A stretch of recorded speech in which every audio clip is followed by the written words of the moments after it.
Hi everyone, welcome back to my channel. সবার প্রথমেই তো তোমাদের এটা বলবো যে আমার গলাটা শুনে কেউ ভয় পেয়েও যেও না।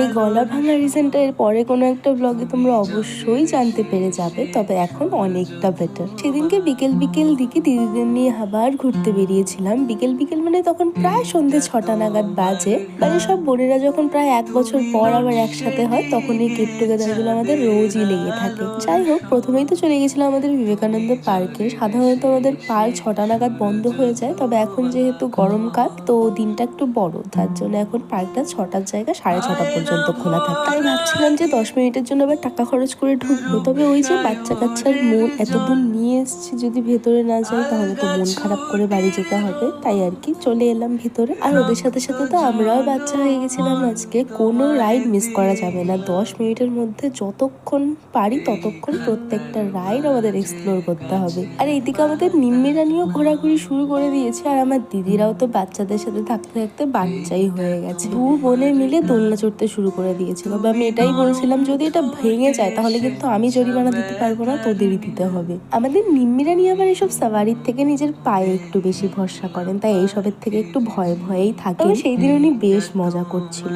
এ বাবা দেখো আমি কাকে বলছি, আমি তো নিজেও এদের সাথে থাকতে থাকতে বাচ্চা হয়ে গেছি। এই একটা ভাঙা সাইকেল পেয়েছিলাম, ব্যাস ওটাতে উঠে পড়েছি। কিন্তু আমার কাছে সবচেয়ে লজ্জাজনক ব্যাপার এটাই যে এই যুগে দাঁড়িয়ে যেখানে মেয়েরা অটো বাস যাই বলো সব চালিয়ে নেয়, সেইখানে দাঁড়িয়ে আমি একটা সাধারণ সাইকেল পর্যন্ত চালাতে পারি না। কি আর করা যাবে, যেই একটু আমরা মজা নিতে শুরু করেছি ব্যাস এদিক থেকে সিকিউরিটি গার্ডরা তো রীতিমতো চেঁচিয়েই যাচ্ছে যে বেরো বেরো, সন্ধে হয়ে গেছে, টাইম লিমিট শেষ হয়ে গেছে, কি করব বলো। এড়িয়ে ঢুকে পড়েছিলাম সাগরদের ক্যাফেতে মোমো খাবো বলে, তবে আজকে মোমোটা অ্যাভেলেবেল ছিল না জন্য আর খাইনি, তো জাস্ট ভিজিট করে বেরিয়ে পড়ি। এরপর আবার টোটোতে উঠে পড়ি, যাবো একটু বাজারে। আর এই দেখো আমাদের আঁকড়াটা কি সুন্দর লাইট দিয়ে সাজিয়ে রেখেছে। যেহেতু এখন রথযাত্রা চলছে তো এই পুরো সপ্তাহটা এত সুন্দর করে সাজানো থাকে। চৌপথি যাওয়ার কোনো রকম কোনো প্ল্যান ছিল না, তবে যেহেতু পার্কে বেশিক্ষণ থাকতে পারিনি আর কিছু না খেয়ে না ঘুরে বাড়ি চলে যাব সেই রকম মানুষ তো আমরা নই, তা আমি বললাম বাড়ি না গিয়ে চল হনুমান মন্দির থেকে ঘুরে আসি। আর আমাদের এইখানে না তেমন না ঘোরার জায়গা নেই, ঘোরার জায়গা বলতে কিছু মন্দির আছে ব্যাস। আর মন্দিরে ভগবানের দর্শন পেলে তো এমনিই মনটা শান্ত হয়ে যায়, তো গিয়ে ঠাকুরের দর্শন করলাম। তবে আজকে প্রসাদ নিয়ে যেতে আমি একেবারেই ভুলে গেছিলাম। আর এই যে আমাদের নিম্মিরানি, ওনার তো আগে থেকেই ভক্তি ঠাকুরের প্রতি প্রচুর আছে, তোমরা তো খুব ভালো করেই জানো সেটা, এর আগেও আমি অনেক ব্লগে দেখিয়েছি তোমাদেরকে।